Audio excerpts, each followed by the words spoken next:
Bien, vamos a iniciar una nueva serie que se titula Fundamentando la Familia. Este es el tema número 1 de, no sé, tal vez 15 temas, 20, no, pero sí va a ser muy aleccionadora, porque cada uno de nosotros forma una familia. Entonces hay una preocupación, siempre ha habido una preocupación o un interés en Dios en que la familia se fundamente sólidamente, de una manera sólida. Pero yo como pastor y los pastores en esta congregación también estamos muy interesados en cumplir la voluntad de Dios en lo que se refiere al matrimonio. Por eso es la enseñanza continua en retiros, en reuniones de los viernes, y hoy vamos a iniciar una serie. El primer tema se titula ¿Cómo fundamentar sólidamente mi familia? Los invito a que abran su Biblia en Efesios capítulo 5, versículo 18. Efesios 5, 18. Este versículo es muy conocido, pero a veces no muy bien entendido. Hoy lo vamos a estudiar de una manera más profunda, más seria, y vamos a aprender mucho. Dice así: no os embriaguéis con vino, en lo cual hay disolución. Antes bien, sed llenos del Espíritu. Sed llenos del Espíritu. Lamentablemente, el concepto de ser llenos del Espíritu está muy distorsionado.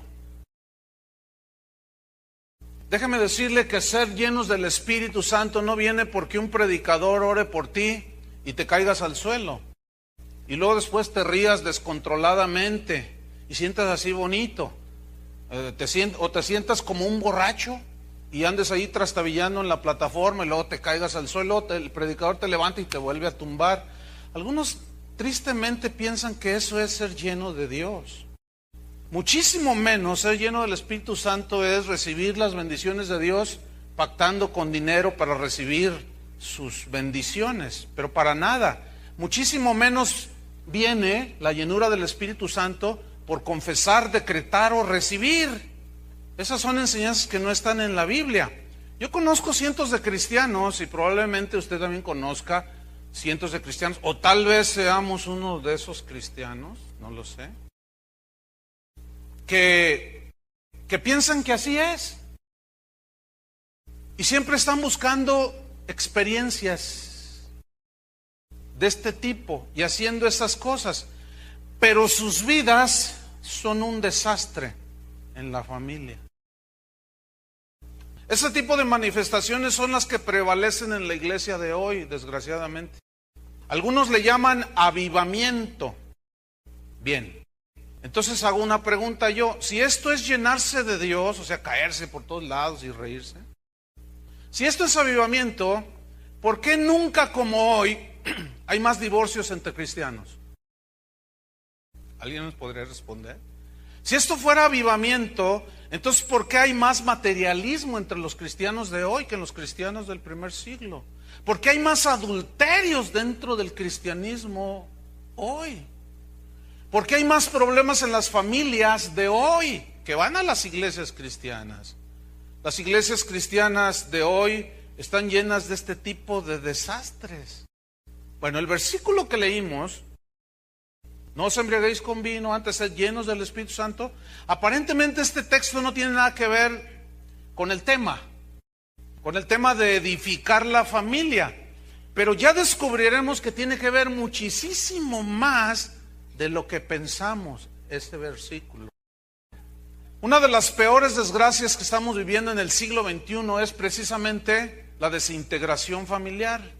Los factores son muchos, que van desde la infidelidad, el aborto, el egoísmo, el materialismo, la liberación femenina, la perversión sexual y un sinfín de etcéteras. Muchos de ustedes han llegado a Cristo, a conocer a Cristo, con su familia totalmente destrozada. Algunos de ustedes no saben ni dónde están sus hijos, o su esposa, o su esposo. La familia de algunos, es muy posible, algunos de los que están aquí, después de haber conocido a Cristo, ahora se han dado cuenta de que su familia que tienen actualmente es como una madeja. no saben dónde está la punta, no saben qué hacer. Algunos de ustedes no van a pasar los años y es tan complejo la situación en la que viven que van a vivir siempre con una carga hasta que Cristo venga. No porque Cristo no pueda solucionar o ayudarte a que supere los problemas. El problema no está con Él, el problema está con nosotros. Ya lo vamos a ver. Básicamente hay dos razones fundamentales del por qué la situación en la familia está como está, del por qué está crítica la situación. Dos razones. Uno es porque nos hemos alejado de Dios. Y la otra es porque hemos abandonado los consejos de Dios. En Jeremías 2:13, Dios hace un reproche a su pueblo. No es un texto que hable a los que no lo conocen. Es un texto que les habla a los que son su pueblo. ¿Cuántos son pueblo de Dios? Ok. Dice Jeremías 2:13, porque dos males ha hecho mi pueblo. ¿Cuáles son? Número uno, me dejaron a mí, fuente de agua viva. Número dos, y cavaron para sí cisternas rotas que no retienen el agua. Dos males hizo el pueblo de Dios en aquel tiempo, cuando Dios aquí les está haciendo un reproche. Pero resulta que la historia se ha repetido. Eventualmente, cíclicamente se repite la historia. El pueblo de Dios dejando a Dios y dejando su palabra. Y luego entramos en crisis y no sabemos qué hacer. Pero aquí donde dice, me dejaron a mí fuente de agua viva, quiero subrayar la palabra fuente. Porque esa palabra en el hebreo es la palabra Makor. Y Makor, que se tradujo por fuente, significa felicidad. Fíjese qué interesante. Significa sabiduría y significa descendencia bendita. Entonces lo que está diciendo Dios es lo siguiente: me dejaron a mí fuente de felicidad, me dejaron a mí fuente de sabiduría para cómo enfrentar los problemas de la vida. Me dejaron a mí que soy el único que puedo dar bendición a su descendencia. Lo dejaron a él y luego cavaron cisternas, pozos. Cisternas rotas con grietas que no retienen el agua. Y esto habla, estas cisternas representan los recursos humanos, puramente humanos, que son totalmente inútiles, que no pueden dar vida. Y lo único que producen es vacío y más vacío. ¿Sí? Aunque sean pensamientos de sabiduría, pero no dejan de ser sabiduría puramente humana. Y la Biblia dice que la sabiduría de este mundo es animal, terrenal y diabólica. Eso dice, no es mi mensaje, ese es el Evangelio. Entonces, ¿qué es lo que ha sucedido? Lo que ha sucedido es que hemos cambiado al Dios de la Biblia por otros dioses. Y hemos desplazado la palabra de Dios y la hemos sustituido por el consejo de los psicólogos, por el consejo de los sociólogos. Y últimamente hemos sustituido la palabra de Dios por los motivadores del púlpito, que te dicen una sarta de pensamientos bonitos, pero que no son palabra de Dios. La psicología moderna asegura que el matrimonio, entre comillas, hasta que la muerte nos separe, es irreal, dicen ellos. Es imposible de llevar a cabo, eso dicen ellos. Ellos argumentan que las circunstancias cambian, el amor termina, dicen, se acaba. Y es mejor por sanidad mental y asunto de autoestima y no sé cuánto rollo de los implicados que intenten con otra persona e inicien un nuevo matrimonio. Bueno, esa filosofía, esos pensamientos se escucharán bonitos en cierto grado, pero no son los pensamientos de Dios, y ahí está el problema. Porque hemos sustituido la palabra de Dios por los pensamientos de los sabios mundanos. Esto ha llevado a miles de matrimonios alrededor del mundo al divorcio.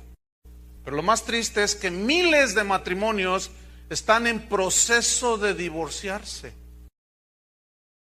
Lo más trágico y preocupante es que muchos de estos argumentos de los sabios mundanos y los motivadores en los púlpitos que no predican la palabra, es que estos argumentos han inundado a la iglesia. Eso es lo más lamentable y triste. Matrimonios que asisten a las iglesias cristianas, que están en este momento aquí o en cualquier congregación alrededor del mundo, en este preciso momento. Parejas que se dicen cristianas y han caído en la desgracia de la separación, del divorcio, del odio, de la amargura. ¿Por qué? Esa es la pregunta. La respuesta es porque hemos dejado a Dios. Alguno de los dos en el matrimonio, él o ella o él, los hijos o el padre o la madre. Hemos dejado a Dios, hemos echado a un lado su palabra y no estamos dispuestos a obedecerla. Algo que me preocupa a mí y hasta, no sé, a veces me pone muy triste el escuchar a cristianos que dicen cosas como estas. Bueno, sí, ahí dice, pero yo pienso ¿tú piensas qué? Cuando alguien se expresa de esa manera, sí, Dios dice allí, pero yo pienso que yo pienso que lo que estás diciendo es que Dios es medio tonto y que tú eres más listo, que las cosas se deberían de haber hecho como tú las crees y las piensas. Esa es una gravísima ofensa contra el Creador. Los que nos decimos cristianos necesitamos volver a Dios. ¿Cuántos se dicen cristianos aquí en este auditorio? 2, 3, 4, y hay casi 2,000 personas aquí. Bueno, por algo se empieza, ¿no? Pero los que nos decimos cristianos necesitamos volver a Dios y a sus consejos. ¿Dónde están sus consejos? En la palabra de Dios. Dios tiene mucho que decirnos acerca del matrimonio y de la familia, porque Él inventó el matrimonio, Él diseñó la familia y puso reglas y dio instrucciones al esposo, a la esposa, a los hijos y a la suegra, a los hermanos, a las hermanas, a los primos, a todos les dio principios, instrucciones y reglas. Estas instrucciones fueron dadas por Dios para ayudarnos a fundamentar la familia de una manera sólida, para entonces encontrar felicidad, satisfacción y estabilidad en medio de este caos. Hay una historia que algunos ya han escuchado, pero viene en este momento y viene bien en este momento, habla de que en los inicios del automóvil se cuenta que un hombre quedó varado allí junto al camino. Él manejaba un Ford modelo T, que fueron de los primeros de aquel tiempo. Este hombre, desesperado por no saber qué hacer, dice la historia, vio pasar un auto igualito al suyo y le hizo señas al chofer para que se parara. Y se detuvo el auto y descendió un hombre entrado en años y le preguntó que qué le pasaba. El hombre le explicó al anciano que su auto de pronto se detuvo, inexplicablemente dejó de funcionar. El anciano le pidió que abriera el cofre y se asomó el anciano y comenzó a revisar el motor y le dio instrucciones y le dijo: mira, hazle esto y esto otro, y luego lo enciendes. Aquel hombre, desconcertado, hizo lo que el anciano le dijo. Aunque un poco incrédulo, dice la historia, accionó el encendido y el auto comenzó a funcionar. Y el hombre impactado le preguntó: pero ¿quién es usted? Y el anciano le respondió: soy Henry Ford. Yo inventé ese auto. Yo sé dónde deja de funcionar y cómo hacerlo funcionar. Escúchenme bien. Igualmente Dios. Él inventó la familia, Él diseñó, Él sabe precisamente dónde está fallando el esposo. Dios inventó el matrimonio, Él sabe dónde está fallando el esposo, Él sabe dónde está fallando la esposa. Perfectamente sabe dónde está fallando los hijos, o la suegra, o el primo. Porque Él diseñó, y Él es el único que está calificado para decir: hazle así, así y así. Luego échalo a funcionar y te va a sorprender que va a funcionar. Por eso es que debemos de ir a las instrucciones del diseñador, a las instrucciones del fabricante. Y Dios diseñó la familia y le dio principios que están ahí en la Biblia, pero los hemos dejado a un lado. Y por eso muchos de nosotros vivimos un desastre en la familia. Esa es la razón. Jesús habló mucho de cómo edificar la familia, fíjate. Vamos a comprobarlo. Mateo capítulo 7, versículo 24.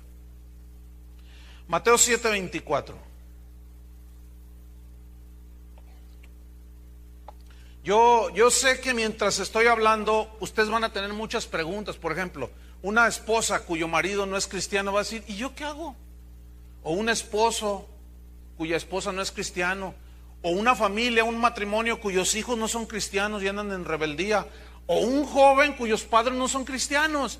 Y van a decir, ¿y yo cómo le hago? Bueno, tenemos de aquí hasta diciembre para responder a sus preguntas a través de esta serie. Le vamos a dar la seriedad que requiere porque la familia lo necesita. Mateo 7:24 dice así, así es que tenga paciencia.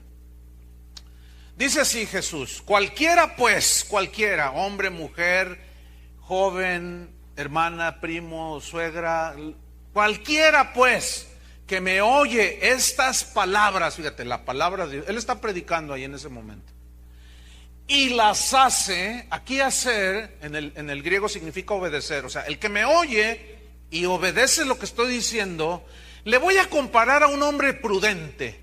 Aquí prudente significa un hombre sensato, o sea, que usa el cerebro. Un hombre inteligente significa estar cuerdo. Un hombre cuerdo, ecuánime, sabio. Un hombre sabio, inteligente, cuerdo, que edificó, o sea, que construyó su casa sobre la roca.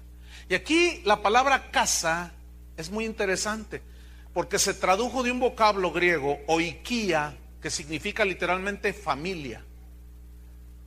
Entonces lo que Jesús está diciendo aquí es lo siguiente: cualquiera que me oye estas palabras y las hace, las obedece, le voy a comparar a un hombre prudente, inteligente, sensato y cuerdo, que construyó su familia. ¿Sobre qué? Sobre la roca. Sabemos que la roca simboliza a Cristo y su palabra, ¿sí? La roca habla de solidez, de estabilidad, que da como resultado de obedecer las instrucciones del fabricante. Entonces funciona. Ahora, entonces ahí está un hombre sensato, sabio, que edificó con Dios y con su palabra. Y luego le empiezan a suceder ciertas cosas. Versículo 25. Descendió lluvia y vinieron ríos y soplaron vientos. Lluvia, ríos y vientos representan en este pasaje los problemas de la vida, los sufrimientos de la vida, los ataques hacia la esposa, el esposo, los hijos, los problemas económicos, los sinsabores de la vida que está llena de lágrimas. Este mundo es un valle de lágrimas. Los ríos, la lluvia y los vientos, los problemas de la vida golpearon contra aquella casa. Así dice el 25, ¿verdad? Vaya siguiéndome ahí en su Biblia. Golpearon contra aquella familia. Fíjese, aunque hayas edificado con Cristo, estés con Cristo, no dejan de sucedernos cosas que golpean nuestras vidas, ¿no es cierto? Hay una familia, ayer estaba aquí, es un matrimonio, 5 hijos tienen. Un matrimonio joven, él es un médico y ella murió hace un par de meses, un mes y medio, 42 años de edad tenía, ya tenía años aquí en la congregación. Ella murió. Bueno, todos los cristianos mueren, ¿sí o no? Bueno, Dios tuvo a bien llevársela, ok. Pero ¿qué pasó con esa familia? ¿Qué pasó? Escúcheme bien, con esos niños. Me gustaría que los conociera. Me gustaría que hablara con ellos, para que los niños, usted escuchara a los niños cómo hablan, con una firmeza, con una solidez. El más chiquito dice, yo a veces lloro, dice, pero me acuerdo que está con el Señor mi mamá, y lo que ella me enseñó, bueno, yo algún día la voy a ver, y bueno, me pongo triste, pero a la vez contento, y te empiezan a ministrar los chiquillos. Ahora déjame decirle, yo tengo mucho respeto por ese varón. ¿Por qué? Porque supo edificar su familia. Puede con 5. Tú tienes 2 y ya te volviste loco. Pero hay una gran diferencia en edificar con Cristo y en su palabra. Ahora, ellos estuvieron edificando y les llegó el golpe de la vida. Les pegó los ríos, los vientos. Dice, y golpearon contra aquella casa, golpearon contra aquella familia. Y fíjate lo que dice Jesús, y no cayó. Aquí caer, obviamente da la idea de derrumbarse. O sea, no se derrumbó. Pero la razón la dice Jesucristo, porque estaba fundada, o sea, construida y cimentada sobre la roca. ¿Quién es la roca? Dios, Cristo y su palabra. Entonces, aludiendo a esta familia de nuevo, cuando vino ese golpe tan difícil, ellos permanecieron sólidos y estables. Esto es maravilloso ver con tus propios ojos el poder que tiene la palabra de Dios de mantener a las familias juntas. Pero luego el versículo 26 nos da la contraparte, fíjate. Dice, pero cualquiera, o esposo, esposa, cualquiera quien sea, que me oye esas palabras y no las hace, o sea, las desobedece, las menosprecia, le compararé a un hombre insensato. Significa aquí en el griego un hombre ignorante, falto de inteligencia, torpe, que edificó, o sea, construyó, cimentó su casa, su familia sobre la arena. La arena, hermanos, aquí simboliza los recursos puramente humanos, simboliza la sabiduría puramente humana, como los consejos de la psicología moderna.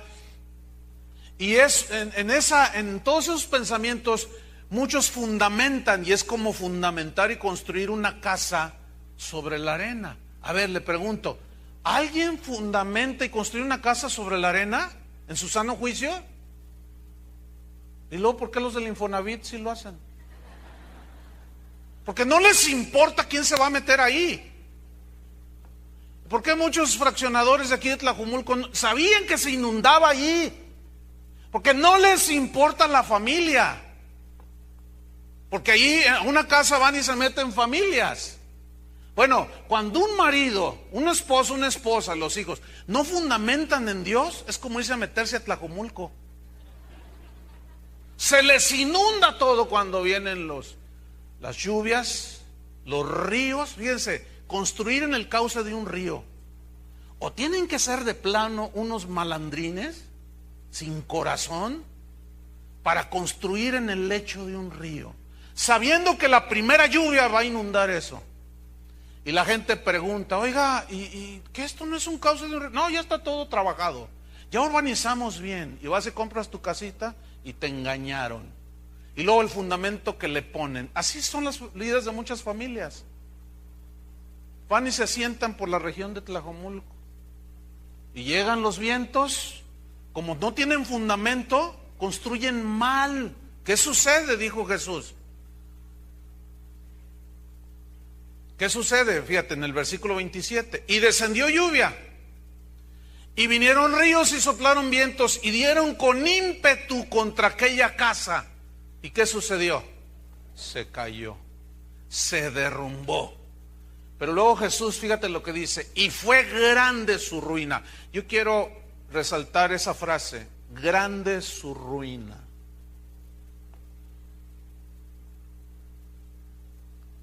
Algunos de ustedes, yo les decía al principio, su vida ha sido un caos total, un desastre total.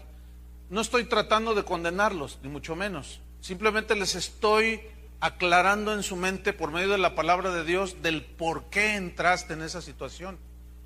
Y algunos dirán, bueno, yo ya vengo de allí. Ayer alguien me decía, pastor, yo vengo de 5 matrimonios. Pues un desastre, ¿verdad? Dices, no sé qué hacer, porque pues tengo que mantener los 3 que tengo con la de hoy. Y luego con la cuarta tengo 2. Y está problemático. Con la primera tengo 5. Y dije, híjole, dígame algo. Le digo, no, se me cerró el mundo. Dígame algo. No, pues ¿qué le digo? ¿Qué le digo? ¿Cómo deshago la madeja? Ya sé, agárrenmelo, y lo tumbo 2 veces con mi unción que me cargo, y ya se levanta todo bendecido, así como borrachito, y ya se va bendecido a hacer toda una vida familiar. No me diga, por favor. Desgraciadamente muchos creen eso, y vienen a buscar: pastor, póngame la mano, ándele, déme una profecía. La mejor profecía que puedes recibir es la que está escrita, que es la palabra de Dios. Tenemos la palabra profética más segura, la palabra de Dios, la cual, dice Pedro, haríais bien en estar atentos, como una antorcha, dice, como un faro allá que te lleva a buen puerto. Grande fue su ruina. Y algunos dirán: bueno, ¿y ahora qué? Bueno, tu familia que tienes ahora, o la mitad de la familia que tienes, o estás solo, ¿qué? Yo no sé, yo entiendo eso, perfectamente lo comprendo. Pues todo el trabajo pastoral mucho tiene que ver con la consejería y el tratar de ayudar a la gente a salir del hoyo en el que está. Y yo entiendo perfectamente cómo lloran, cómo sufren. Ayer una señora no dejaba de llorar porque decía que su esposo la había abandonado hace 11 años. Y que esta semana pasada llegó como si nada. Ya viene, vieja.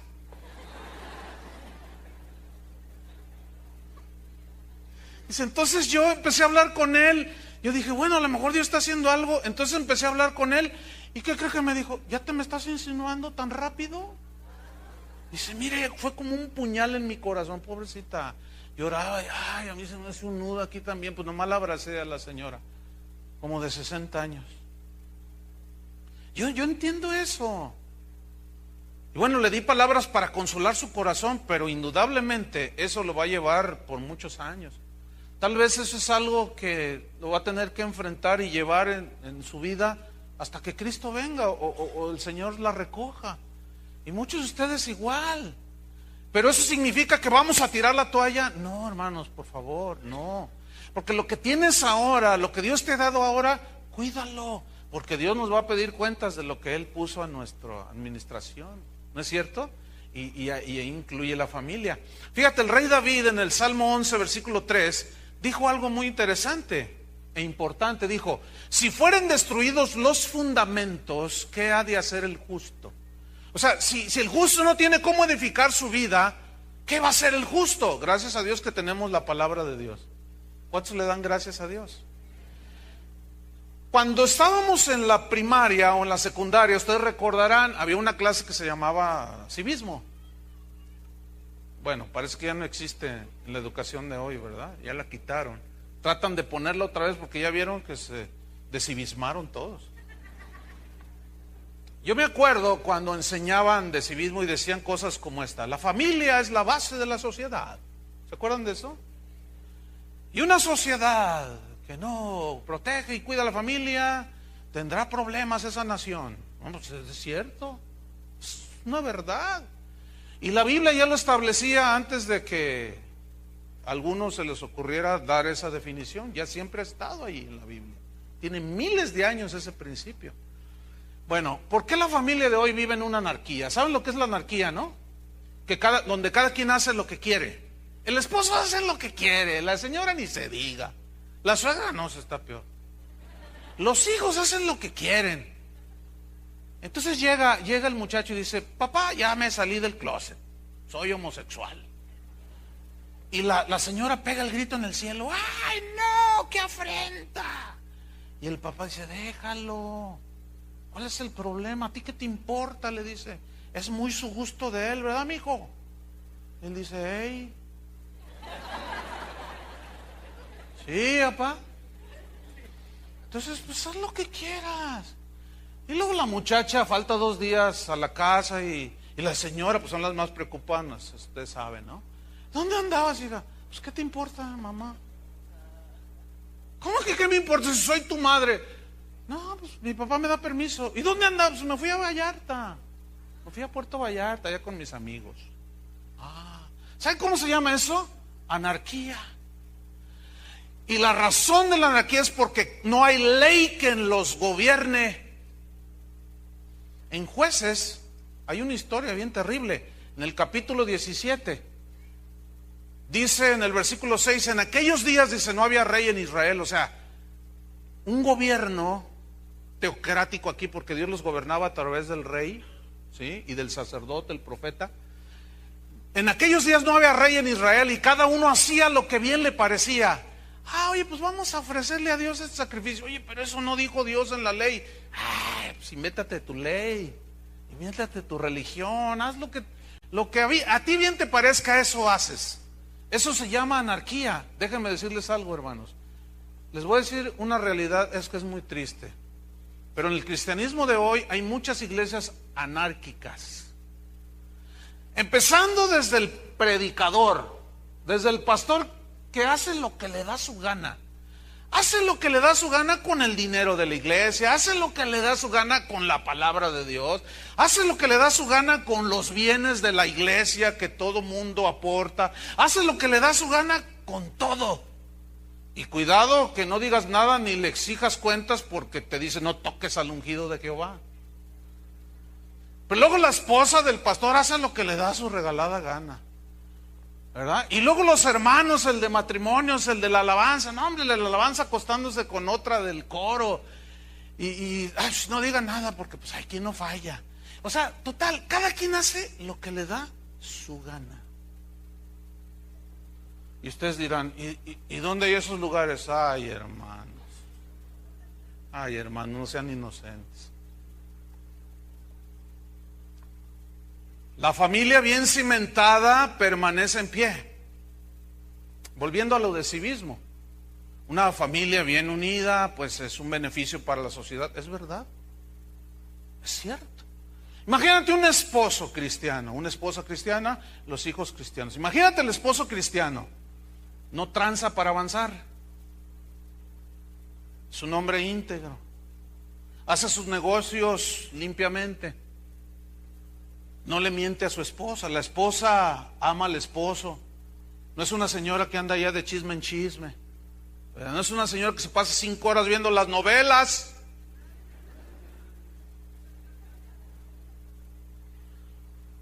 Oigan, esa familia aporta a la sociedad. Por supuesto que sí. ¿Sí o no?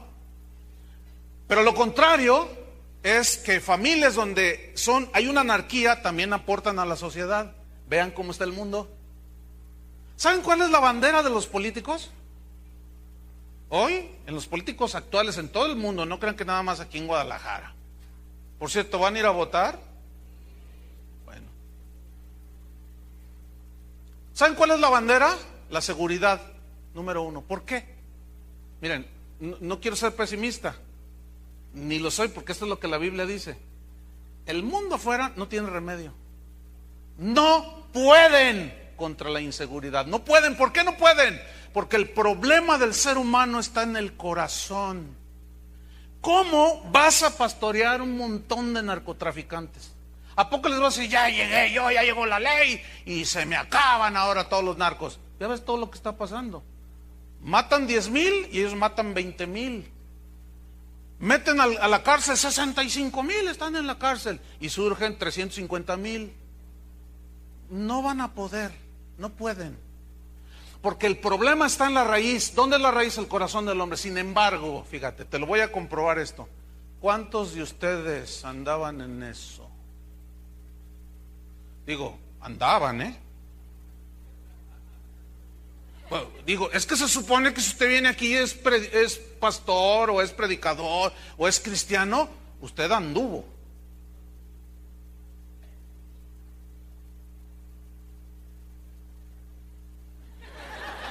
Es que me ven así como... No me vean así. Miren, piensen en lo que estoy diciendo y hagan así, bueno. O sea, así como... Entonces, fíjate, yo te lo estoy comprobando. ¿Cuántos de ustedes eran Juan Charrasqueado de Jalisco?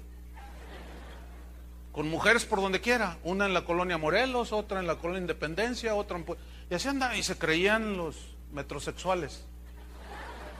Pero una vez que te convertiste a Cristo, cambió tu vida. ¿Saben de lo que estoy hablando, no? Entonces ya ahí les estoy comprobando que el único remedio para el ser humano es lo que dice Dios. Arrepiéntete de tus pecados. Pide perdón a Dios. Por su gracia, Él te va a regalar la salvación. Y como consecuencia viene un cambio de vida. ¿Cuántos de ustedes eran ladrones? No levanten la mano. Dije eran, ¿eh? ¿Cuántos eran ladrones? Pero ahora ya no. ¿Verdad que no? Entonces ya estás aportando a la sociedad. Ya hubo un cambio. Entonces, hermanos, mira, la solución no está en las manos de los políticos, te lo aseguro. Pero de todas maneras vayan a votar, ¿eh? O sea, pues es parte del asunto aquí en la tierra. ¿Cuántos reconocen que han fallado? Yo soy el primero. Ok, fíjense bien lo que voy a decir. Dios está dispuesto a perdonarnos. Ese es el Dios de amor, el Dios de perdón. Esa es una verdad en la Biblia. Pero hay una condición para que nos perdone, y es el arrepentimiento. Y el arrepentimiento significa cambiar de dirección. Si tú antes conciliabas con el pecado, la corrupción y la maldad, ahora le das la espalda a eso y te vuelves a Dios. Entonces la condición de Dios para perdonarnos es que nos arrepintamos, que nos volvamos a Él, que obedezcamos su palabra.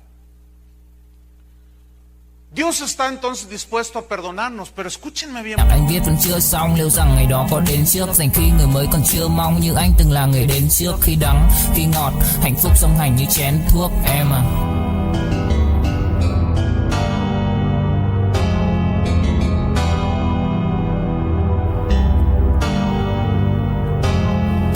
Đầu em lúc nào cũng đơn giản, em ca từ anh chỉ mộc mạc, không cần quá nhiều điều cao siêu, mọi thứ bắt nguồn từ gốc gác, không phải bông đùa hay chốc lát, càng không tự nhiên mà bộc phát, là bao nhiêu ngày tháng suy tư và thể chẳng anh dần hốc hác. Em hâm hâm em ngu si, anh âm thầm như cu ly, chỉ biết yêu em không chủ ý, dù em nhạt nhẽo chẳng thú vị, khóe mắt của em là vũ khí, nhìn em vui vẻ đã đủ cười, không dám. Pongan atención a lo que voy a decir.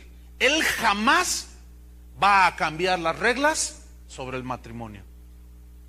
Él no va a cambiar las reglas sobre cómo debe funcionar la familia. Él no va a cambiarlas. Otra de las tendencias en la iglesia moderna del siglo XXI es esta. Dicen, las sociedades van evolucionando. Entonces nosotros tenemos que ir adaptando el evangelio a la modernidad. Eso es una herejía. ¿Por qué? Porque tratar de adaptar el evangelio a las costumbres y prácticas del hombre actual es hacer a un lado la palabra de Dios. Y lo que la gente, cristianos, pastores que enseñan eso, lo que están diciendo es que Dios ya se hizo viejo, que su palabra ya se hizo arcaica, que su palabra ya se hizo vetusta y retrógrada. Entonces ahora hay que tratar de adaptarla. Si los antros, las discotecas atraen a los jóvenes, ay, pues hay que poner luces aquí adentro, ¿no? Para atraerlos, y les traemos unos reggaetoneros acá, para atraer a los jóvenes. Ah, ok, sí, síganlo haciendo. Y esos que fueron atraídos por el reggaetón, piensan que la iglesia es un reggaetonero completo. Y ellos cada vez que vengan a una iglesia van a querer reggaetonear, porque eso es lo que creen que es la iglesia. Eso es una falacia y un gravísimo error que muchos pastores y predicadores hemos caído. Por eso está la cosa como está. Dios entonces no va a cambiar las reglas. La palabra de Dios es muy enfática. El cielo y la tierra pasarán, lo dijo Jesús, pero mi palabra, ¿qué? No pasará. O sea, significa que no perderá vigencia. El mismo no matarás de hace miles de años es el mismo de hoy. El mismo no adulterarás, no fornicarás, es el mismo de hoy. El mismo de que no te contamines con el mundo de hace 2000 años, que Juan lo escribió en su carta, una de sus cartas, es el mismo de hoy. Pero ya penetró la iglesia todas estas filosofías. Ahora entramos en materia. Yo quiero saber, pastor, ¿cómo puedo fundamentar mi familia sólidamente? La respuesta está en Efesios 5:18, el texto que leímos. ¿Qué dice Efesios 5:18? No os embriaguéis con vino en lo cual hay disolución, antes bien, ¿qué? Sed llenos del Espíritu Santo. Ahora fíjate, algunos piensan erróneamente que ser llenos del Espíritu Santo se reduce simple y llanamente al hablar en lenguas extrañas. Ya fui lleno. Entonces, asumen de que pues tienen que estar hable y hable y hable y hable y hable. Después hay congregaciones, se hace todo un caos en ese asunto de la manifestación de los dones, porque creen que eso es ser lleno del Espíritu Santo. Pero déjenme decirles algo, y es lo que vamos a estudiar en la siguiente media hora. Para ser llenos del Espíritu Santo, o ser llenos del Espíritu Santo, es muchísimo más que hablar en lenguas, hermanos. Como no tenemos una idea. Yo conozco mucha gente que habla en lenguas, y ay Dios, tú dices, ¿este qué? ¿De dónde salió este? Son un desastre. Tienen negocios, son bien tranzas. Le echan mentiras a su esposa. Algunos hasta la golpean. Pero hablan en lenguas. Déjenme decirles algo que me apena mucho. Las iglesias de corte carismático o pentecostal tenemos muy mala fama, hermanos. ¿Sabes de qué nos tachan los que conocen la Biblia? En términos generales, nos tachan de emocionalistas. Nos tachan de ignorantes de la Biblia, que no estudiamos la Biblia. Tenemos una reputación los pentecostales, pero pésima, hermanos. Cuando alguien que estudia la Biblia, que va a una iglesia donde el pastor les enseña la Biblia y todo, y lo conoces y empieza y te pregunta, ¿y usted a qué iglesia va? No, pues a tal. ¿De qué denominación? Somos pentecostales. Luego ya, en su mente este es un ignorante. Y bien que nos hemos ganado esa famita, porque los pentecostales, las iglesias carismáticas, nos la pasamos temblando y tirándonos y riéndonos. Y ay, qué bonito sentí. Y puro sentimiento.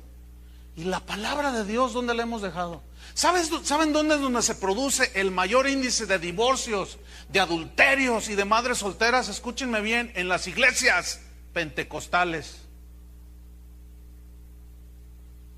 Y tengo una lista ahí archivada. No la puedo sacar aquí, es obvio. Desde los pastores, desde los apóstoles hasta los miembros de la iglesia, el índice es de 7-1 de las iglesias donde estudian la Biblia. ¿Por qué?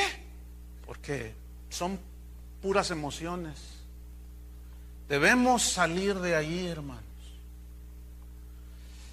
Ahora, no estoy diciendo que no vamos a hacer, se siente una bonita emoción alabar a Dios, ¿no es cierto? Pero debemos de hacerlo en orden. Ustedes entienden eso. Entonces, mira, para entender mucho más este versículo de ser llenos del Espíritu Santo, vamos al contexto en el mismo capítulo. Vamos otra vez, abran su Biblia, en Efesios 5, versículo 15. El contexto es lo que viene antes y después del texto que se leyó, o del pasaje a estudiar. Entonces, ser lleno del Espíritu Santo es muchísimo más que simplemente hablar en lenguas. Ahora, yo no voy a discutir aquí si es de hoy o no es de hoy. Ok, sigamos adelante. Efesios 5:15. Y por favor no me manden correos, hermanos, Efesios 5:15. Dice así: mirad pues con diligencia cómo andéis. Bien, con diligencia, ¿cómo andéis? No como necios, sino como sabios. 16, aprovechando bien el tiempo, porque los días son malos. Por tanto, no seáis insensatos, sino entendidos de cuál sea la voluntad del Señor. No os embriaguéis con vino. O sea, no se dejen dominar por el vino. Cuando alguien está borracho, es porque ya los efectos del alcohol lo dominan. Pero ¿cuántos saben que una copita así de tequila no emborracha? Pero 3 botellas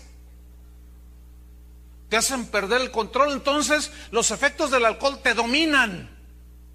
Y es típico, ¿verdad? Ahí está uno que se emborrachó, se puso una el fin de semana, y luego de pronto amanece y ve a una señora y dice: ¿y usted quién es?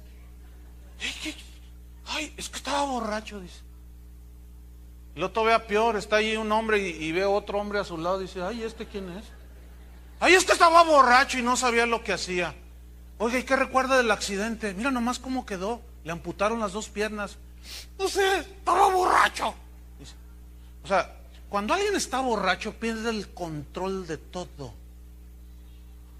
Pierde las inhibiciones, la coordinación, todo. Por eso dice, no se emborrachen con vino, o sea, no dejen que los llene y sean dominados. Dice, en lo cual hay disolución. Disolución en el griego significa libertinaje. Fíjate nomás. ¿Cómo son los borrachos? Ahí bien educados, ¿verdad? Así muy bien portados, y pasa una señora bonita enfrente de ellos y no, pues bien respetuosos. ¿Cómo son los borrachos? Y ahí vas tú, sobre todo esto las mujeres lo entienden, y está un borracho ahí agarrado del poste, ¿no? Y quién sabe cuántas cosas te dices, tú dices, viejo borracho, le dices. ¿Por qué? Porque no tiene dominio sobre él, a él lo controla el alcohol. Pero disolución también significa derroche. ¿Qué hacen los borrachos? Derrochan. Y gastan el dinero que tienen que darle a su esposa y a sus hijos para lo más elemental que es la alimentación. Dice, no, ustedes no. Antes bien, dice, sed llenos del Espíritu Santo. Lo que Pablo está diciendo es lo siguiente. Si un poquito de vino no emborracha, 3 botellas sí te emborrachan. Escúchame bien, un poquito de palabra, un poquito de oración, un poquito, hermano, no pasa nada, ¿eh? Lo que está diciendo es un contraste de que así como se llenan, se embrutecen, se llenan hasta acá de alcohol, y cuando les hacen una prueba de alcoholemia dicen, ay, este es puro brandy, es brandy puro. Esa es la idea que está diciendo Pablo. ¿Por qué? Porque los efesios sabían lo que era la borrachera. Y cuando Pablo les dijo eso, ellos estaban entendiendo, no, entonces ya no yo no me lleno de eso. Ahora me tengo que llenar de Dios. Ahora, para llenarte de Dios, te basta un mensajito el domingo y luego ya no agarras la Biblia, ya no haces nada. Hasta el otro domingo no está. Por eso muchos están vacíos. Y vamos a ver cómo cobra significado ser llenos del Espíritu Santo para edificar la familia. El verbo sed, o sea, de ser, sean, es un mandamiento, está en imperativo, o sea, es un mandamiento, sean llenos. Pero es muy interesante la palabra, en el griego es la palabra pleroo. Y esa palabra significa literalmente que es un verbo que expresa continuidad. Es decir, para que un borracho quiera seguir borracho, el siguiente día, ¿qué tiene que seguir haciendo? Sigue tomando. Y se pasa toda la noche bebiendo. Pero quiere seguir estando borracho. Y luego se va al menudo. Es un platillo mexicano aquí para los borrachos. Bueno, digo, que van y ustedes saben, ¿no? No, obviamente no es siempre para eso, ¿no? Pero ustedes saben que el borracho siempre va al menudo. Es un platillo típico aquí. Entonces, sigue bebiendo y sigue bebiendo y sigue bebiendo. Entonces lo que está diciendo Pablo aquí y está enseñando es, no se corten el estar comiendo, tomando de Dios. No se lo corten. Sigan bebiendo, sigan comiendo. No dejen de alimentarse. Sean llenos del Espíritu. Y cuando dejas de comerlo, se te empieza a cortar todo y tienes que seguir comiendo, ¿sí? Fíjate, pleroo, que es un verbo que expresa continuidad, significa literalmente hacer repleto, o sea, así llenarse. Significa atiborrarse, significa... Chờ đợi cả thanh xuân như cánh hoa 10 giờ vẫn y nguyên cảnh vật, nhưng chúng ta bây giờ đây thành người thừa, chẳng bất ngờ về chuyện đời hợp tan, chỉ chưa quen khi chơi với ngập tràn. Ai mang đi chân yêu rồi đập nát, để lại khúc nhạc buồn giữa trời đất âm vang. Người hữu tình dốc gan ruột vì nhau, cho đến cuối cùng thì có được gì đâu. Đem cho đời phải trang sử bi sầu, giữ cho riêng mình một con tim dì máu. Đối diện câu chuyện độc thoại nội tâm, nhiều thứ anh cần học lại nội dung. Giá em ở đây trách móc phải lỗi lầm, thì cuộc đời anh các khóc lại đối xử vì ai nên mang thanh xuân này vô định. Kẻ hiểu ý nhưng kẻ chỉ vô tình. Anh giống như Mr. Fantastic bởi vì hạnh phúc của anh biết vô hình. Em ơi. Rellenar, y esta palabra explica un poco mejor. De llenar, luego lo rellenas, lo vuelves a llenar. Eso es rellenar. Habla de una llenura continua de tu ser, de tu espíritu, de tu alma y como consecuencia de tu vida. Estos mismos pasajes, este pasaje de Efesios 5:15 se los voy a leer en una versión parafraseada, en lenguaje sencillo. Dice así: tengan cuidado de cómo se comportan, porque el borracho no sabe cómo comportarse, ¿verdad? Pero ustedes sí, tengan cuidado de cómo se comportan, en tu casa, en la escuela, en el trabajo, etcétera. Dice, vivan como gente que piensa bien lo que hace, no vivan como tontos, así dice esta versión. Aprovechen cada oportunidad que tengan de hacer el bien. Hacer el bien no significa darle una moneda a la señora que está ahí enfrente pidiendo, o en cada esquina, no. Normalmente tenemos esa idea de hacer el bien. Aquí hacer el bien significa comportarse como Dios ha dicho que un cristiano se comporta. Porque estamos viviendo tiempos muy malos, dice esta versión 17. No sean tontos, sino traten de averiguar qué es lo que Dios quiere que ustedes hagan. No se emborrachen, pues perderán el control de sus actos. Más bien permitan que el Espíritu Santo los llene y los controle. Entonces lo que Pablo está diciendo aquí es, ya no dejen que el alcohol los controle o los vicios. Dejen que el Espíritu Santo los controle y ejerza una influencia poderosa y ustedes caminen sumisos y en obediencia a la guía del Espíritu Santo. Pero ¿cómo voy a ser guiado por el Espíritu Santo si ni siquiera oro? ¿Cómo es que nosotros nos llenamos del Espíritu Santo? Ocupándonos de las cosas propias de un cristiano. ¿Cuáles son las cosas propias de un cristiano? A ver, la oración, meditar la palabra de Dios, estudiar la Biblia de una manera sistemática, vivir la palabra de Dios, renovando la mente, perdonando cuando nos hieren, etcétera, etcétera. Ustedes entienden perfectamente bien. Cada una de estas cosas bien puede ser un mensaje que ya trataremos más adelante. Ahora bien, ¿recuerdan los 120 discípulos que fueron todos llenos del Espíritu Santo allá en el aposento? En Hechos 1:8 no lo busque. Jesús dijo, y cuando recibiréis poder, dice, cuando haya venido sobre vosotros, ¿quién? El Espíritu Santo. ¿Recibiréis poder para qué? ¿Para hablar en lenguas? No. Esa fue la evidencia, una señal para los incrédulos. Así dice la Biblia. ¿Qué señal para los incrédulos? Pero entonces, ¿poder para qué? Escúchame bien. Poder para vivir la vida nueva que ellos estaban iniciando. Poder para cumplir las responsabilidades como apóstoles, como profetas, como maestros, como padres, como madres, como hermanas, como ciudadanos de un país. Y para vivir en un mundo como el nuestro, necesitamos el poder de Dios. Pero ¿cómo es? Llenándonos del Espíritu Santo. ¿Cómo viene? A través de la palabra de Dios, estar alimentándonos, comiendo. O sea, tú sales ahorita y vas en tu auto y no pongas la última del potrillo.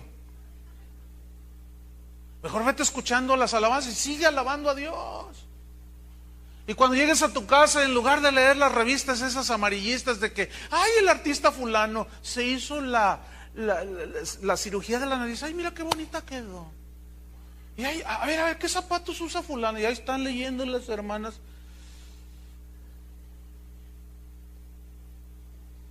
Agarra un buen libro, agarra la Biblia, lee. Ay, no, qué aburrido. Ahí está la razón. Cuando vengan los vientos, la lluvia y los ríos, que te ayude el potrillo.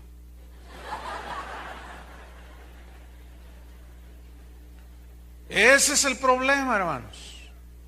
Fíjate, les voy a dejar una tarea. ¿Sí la hacen? No sea como los políticos que prometen y no cumplen, ¿eh? Ahorita aquí hay un notario. A ver, licenciado, que firmen todos aquí. Van a leer hoy en la tarde o en la noche el capítulo 3, 4 y 5 de Hechos. ¿Qué pasó allí? Allí se ve cómo La llenura del Espíritu Santo los capacitó para hacer lo que concierne a los cristianos. ¿Qué hacían? Se reunían, oraban, estaban en oración, se edificaban mutuamente, estudiaban las Escrituras, crecían espiritualmente, se llenaban de Dios, comían juntos, cantaban, alababan a Dios, predicaban valientemente el Evangelio, los perseguían, los azotaban y se gozaban en las persecuciones. Solamente alguien lleno del Espíritu Santo puede hacer eso. Por eso yo tengo un argumento que creo que es sólido, y es este: si tus mejores amigos son del mundo, algo anda mal en ti. Es que son re aburridos los hermanos. ¿A qué le llamas aburrido? ¿A que comparten de la palabra?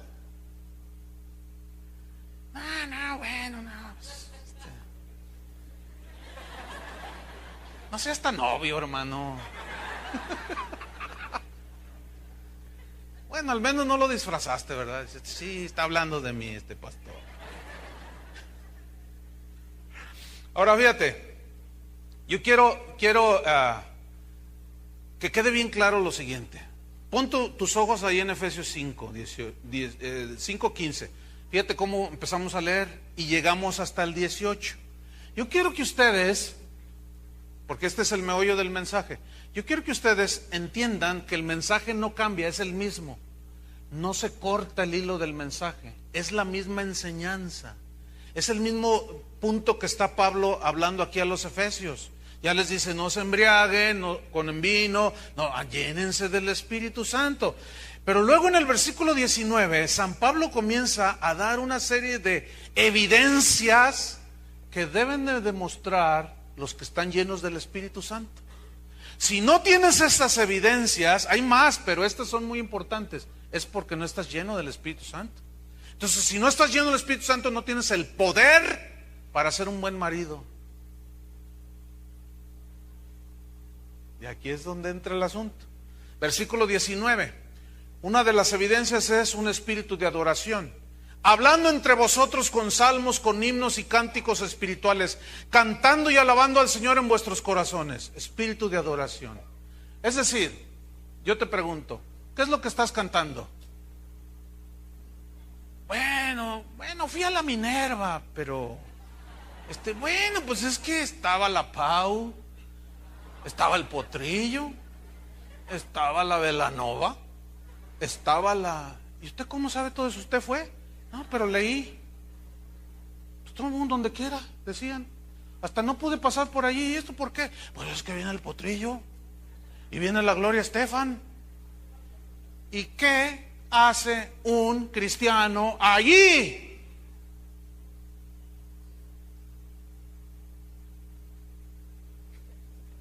Se quedaron mudos. No, es que fue gratis, pastor. Eso cuéntaselo a otro. Eso fue gratis. Bueno, al menos le están poniendo la muestra a los cantantes cristianos. Ouch. Pero escúcheme bien, ¿qué tiene que ver Cristo con Belial? ¿Qué tiene que ver la vida íntegra, se entiende que es así, de pensamientos puros, amables, etcétera, con lo que canta toda esa gente? Yo sé que esto no le gusta a muchos y se justifican a sí mismos. No hay que ser tan legalistas. No hay que ser, que una de los panchos, ¿qué tiene? Bueno, es que de la abundancia del corazón habla la boca. De lo que te produce llenura, eso te gusta tomar. Entonces, la pregunta es, ¿qué estás cantando? Escúchame bien, si cantas salmos, himnos, cánticos espirituales, cantando y alabando al Señor. Es más, hasta en la noche cuando estás dormido, estás cantando. ¿A alguno le pasa eso?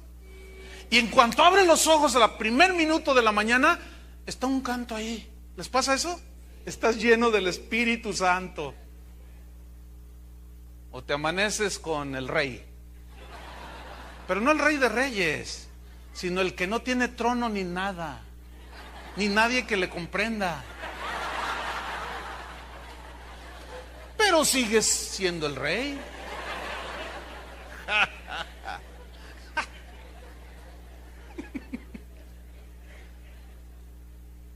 No, ese Chuy es un exagerado. Sí, soy un exagerado. Y Pablo estaba loco. Ay, sí, hablando entre vos. Ay, sí, ¿cómo voy a hablar con el uno con el otro? Salmo 91. ¿Cómo es eso? Ay, hermanos, lo que significa es que esté la palabra, que haya un canto, una actitud de adoración siempre al Señor. Nomás que nos hacemos. Pero luego viene el versículo 20. Noten que no corta el hilo del mensaje. Y aquí habla de un espíritu de gratitud, dando siempre gracias por todo al Dios y Padre en el nombre de nuestro Señor Jesucristo. Un espíritu de gratitud. Dan gracias, los llenos del Espíritu Santo dan gracias por todo. Es muy evidente cuando alguien no está lleno del Espíritu. Se queja, llora, se amarga y todavía castiga a Dios. Ya no vuelvo a venir, le dice a Dios.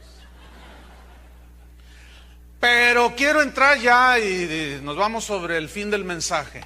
Lo que nos concierne para edificar una familia sólidamente.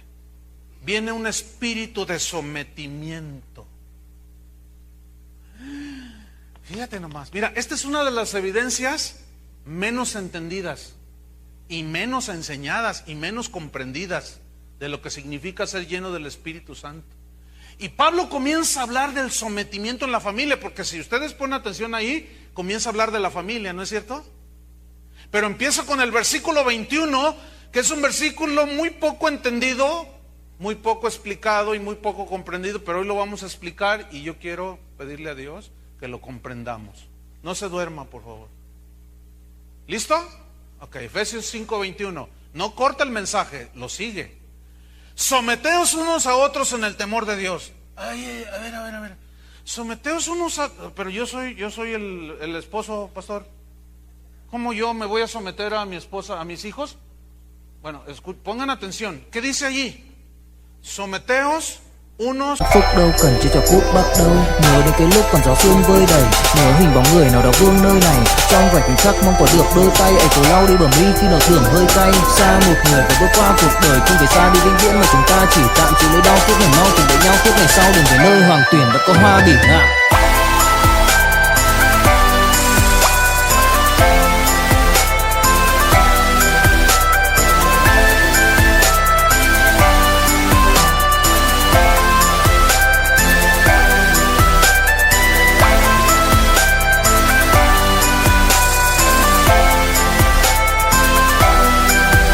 Otros en el temor de Dios. Ahora, ¿de qué está hablando ahí a partir del versículo 21 en adelante? ¿De qué está hablando? ¿Alguien me puede decir? De la familia. De la familia. La palabra someteos aquí viene de una palabra griega, upotazo, que significa literalmente ser sumiso, ser obediente. Significa estar sumisos, obedientes, escúchenme bien, sumisos a Dios y obedientes a Dios en las responsabilidades que Él me dio a mí como esposo, como padre, como hermano, como pastor. Ahora, para fin de poder cumplir como esposo, pastor, etcétera, tengo que ser lleno del Espíritu Santo. Necesito ese poder, ¿entienden?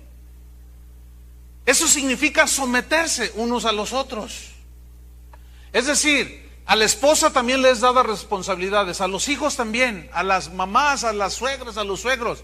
Y cada uno, según este versículo, es someteos unos a otros en el temor de Dios. En el temor de Dios significa en lo que Dios ha dicho, que cada uno tiene responsabilidad.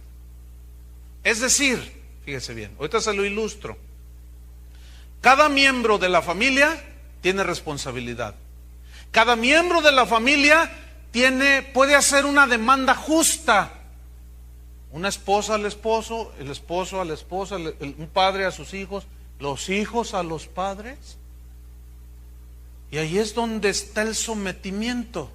Fíjate, en 3:18 de Colosenses 3:18, dice lo siguiente: casadas, estad sujetas a vuestros maridos como conviene en el Señor. Significa Como conviene al Señor significa lo que está de acuerdo a su palabra. Estén las esposas, ¿qué? Sujetas a sus maridos. Entonces las esposas están ahí sentadas y no les gusta. Dicen, no, eso de sujeta no me gusta, no me gusta. Entonces ponen sujeta. Y luego el marido está allí y dice, no, sí, ya ves. Y le están pellizcando a la señora, ya ves, sométete, ahí dice. Pero ¿saben una cosa? No hemos entendido lo que es el sometimiento. Pero con la gracia de Dios se los voy a poder explicar. Un ejemplo. Ahí tenemos un esposo que le reclama a su esposa y le dice, amor, solo te pido que atiendas y cuides la casa. Es todo. Pregunto, ¿debe sujetarse la esposa al reclamo del esposo?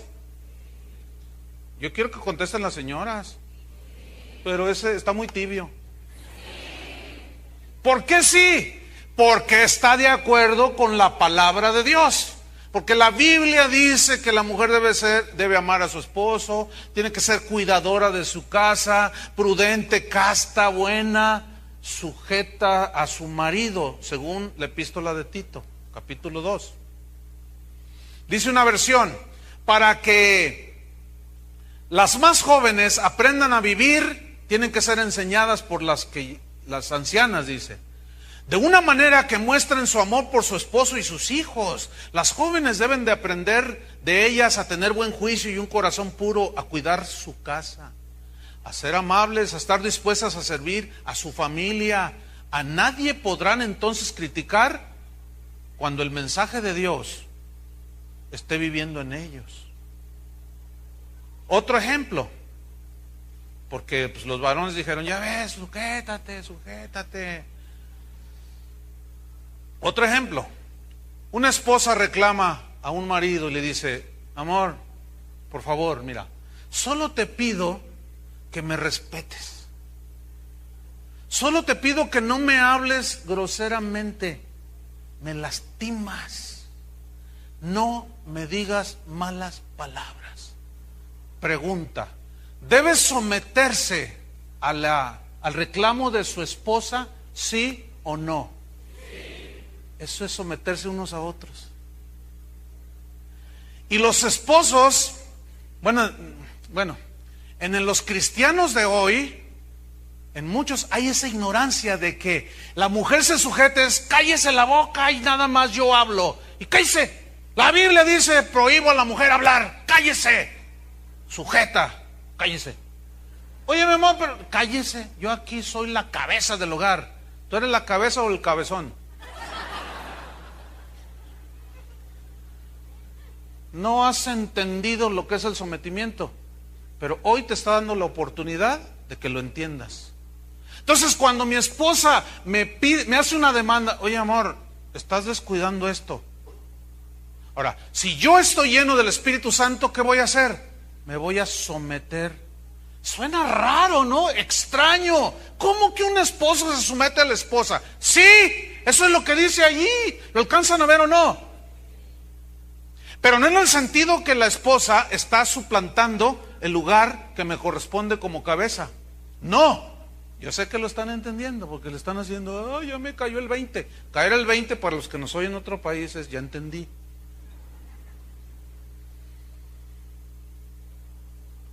Entonces si tu esposa te dice, amor, salte a trabajar y trae para comer.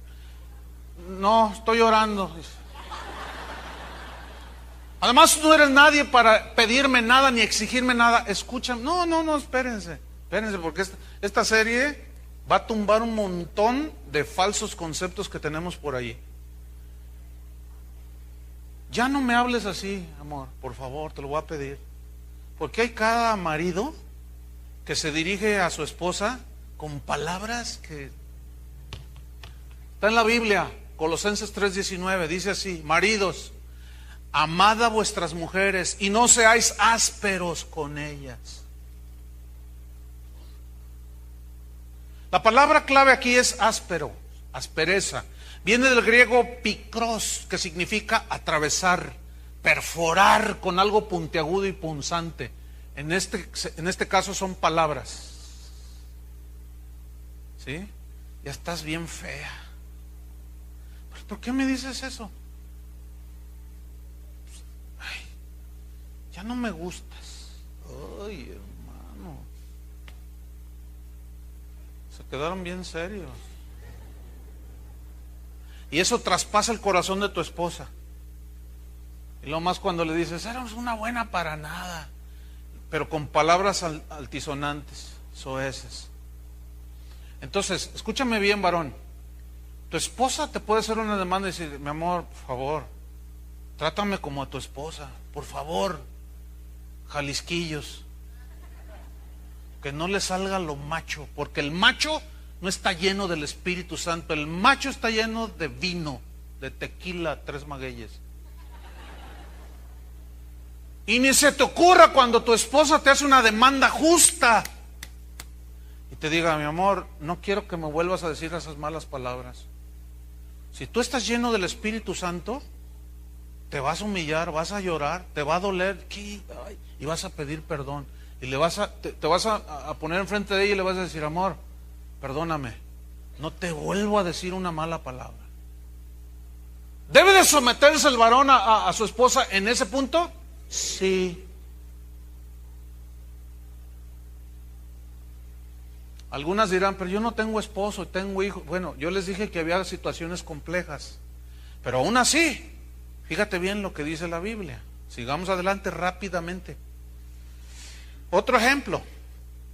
Dios dispuso que la mujer fuera la que gestara en su vientre a los hijos, ¿verdad que sí? Que los amamantara y los cuidara. Y Dios le dijo, con dolor darás a luz a tus hijos. Pero al hombre le dio la responsabilidad de mantenerlos. Dice, con el sudor de tu frente comerás del pan, del fruto de la tierra, y llevarás a tu familia, mantendrás a tu familia. Bueno, es obvio que ninguna mujer le puede decir a su esposo, oye, a ver, ten tú los hijos. Es una imposibilidad. Bueno, escúchame bien. Desde el punto de vista del diseño de Dios, es una imposibilidad. Dios no existe la mínima posibilidad de que se cambien las responsabilidades. Así como una esposa no le puede exigir al marido, a ver, tú ahora ten los hijos en tu vientre, tampoco un varón puede decirle a su esposa, trabaja y manténlos tú. ¿Ay?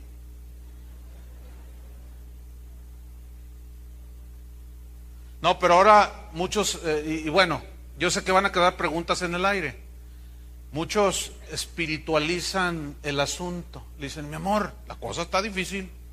Métete a trabajar y ayúdame, ¿no? Y ya que está trabajando, ella paga la colegiatura, ella paga la renta, la hipoteca de la casa, el abono del auto. Y le dice, oye, pues, ¿y qué contigo? No tengo, nunca tienes. Mantenido, eso es lo que eres. Y no me veas feo, porque te estoy diciendo la verdad. Pero la Biblia todavía te dice más feo, más agresivo y más duro. Te dice que si alguno no suple para los de su casa, es peor que un incrédulo y ha negado la fe. No me vayan a montonear allá afuera, ¿eh? Voy a salir 4 horas después de ahí. No, eso se me hace una exageración. Claro, pues qué cómodo, ¿verdad? Meter a tu esposa a trabajar y tú bien suave. Y luego, oye amor, no das nada, ándale, aporta algo. No, es que no tengo, no me han pagado. La de siempre, no te han pagado.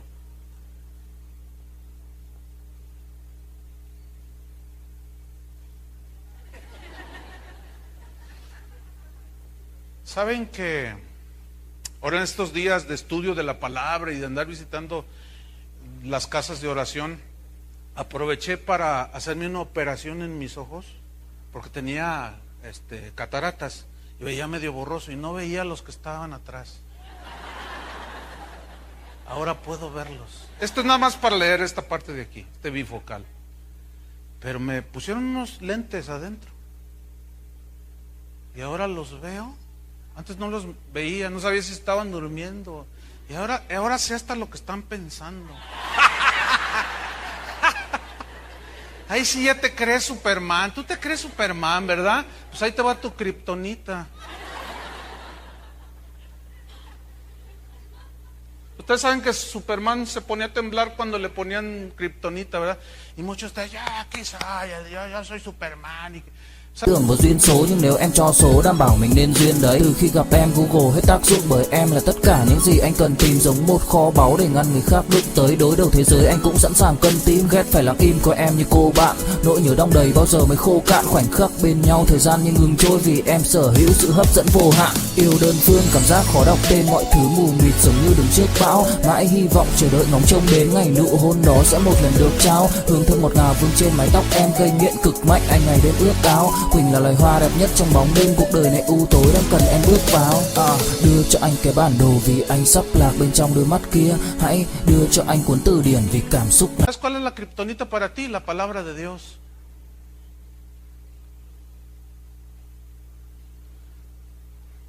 Ya mejor termino porque si no, no salgo con vida de aquí. Termino con este ejemplo, Efesios 6.1, que está hablando de la familia. Termino con esto, Efesios 6.1.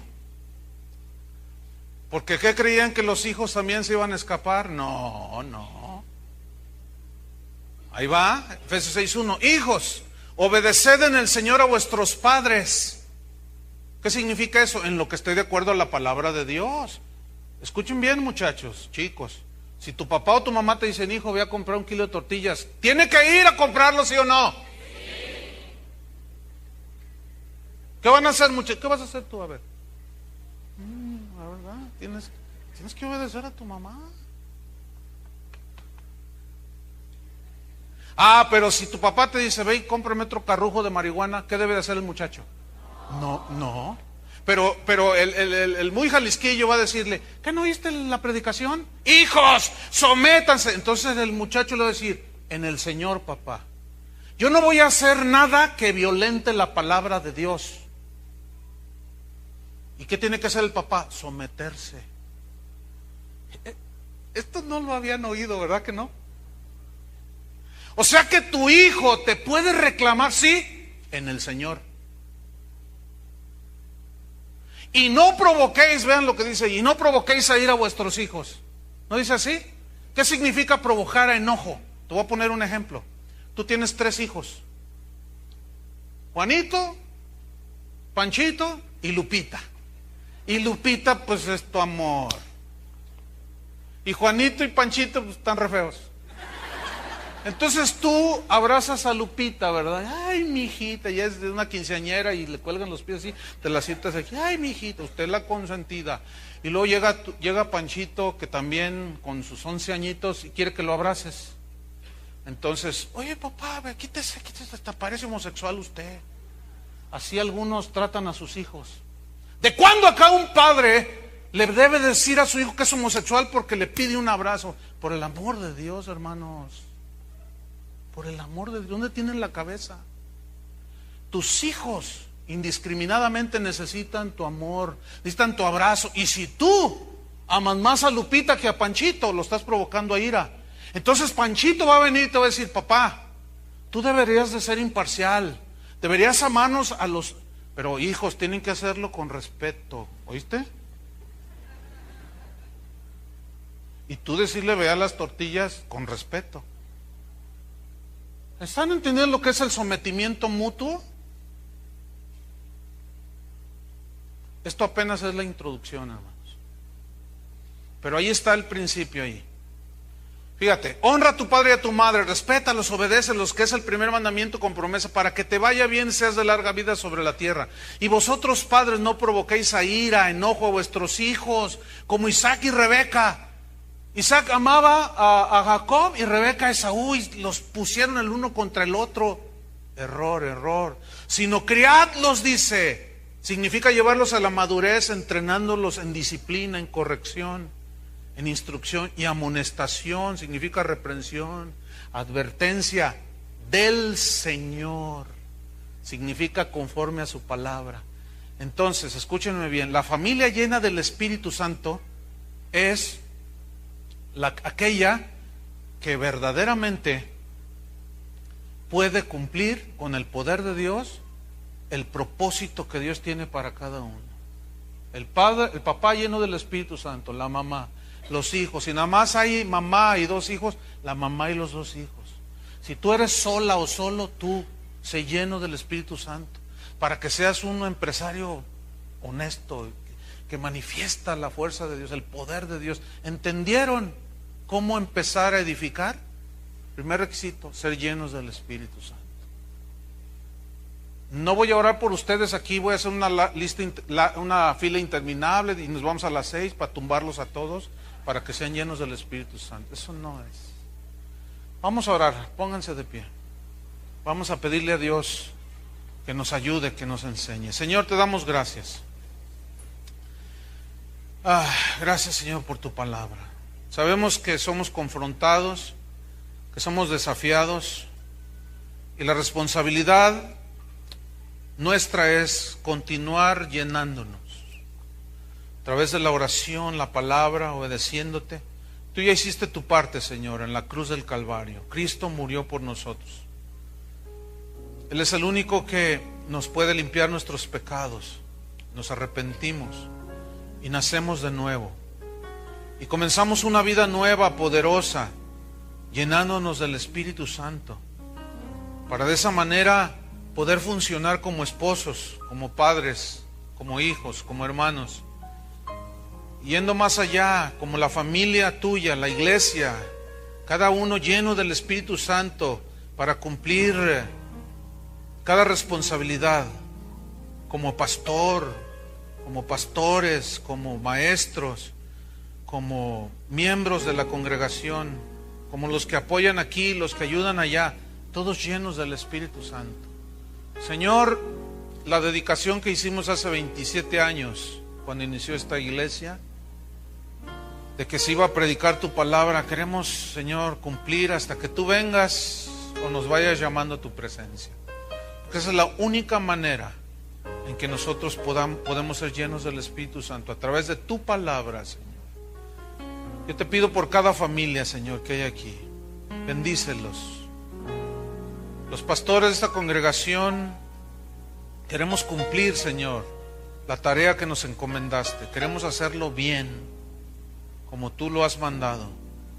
Y queremos bendecir también a cada familia, cada joven, cada niño, cada bebé, cada padre, cada madre, cada esposa y cada esposo, cada suegro, todos, Señor, bajo tu protección, edificando la familia. De esa manera podemos tener una iglesia sólida, que vienen los vientos de doctrina, vienen las tempestades y dan con ímpetu, y podemos permanecer firmes hasta que tú vengas por nosotros, Señor. En tu nombre, Jesús, le damos gracias al Padre. Amén. Que Dios los bendiga, hermanos.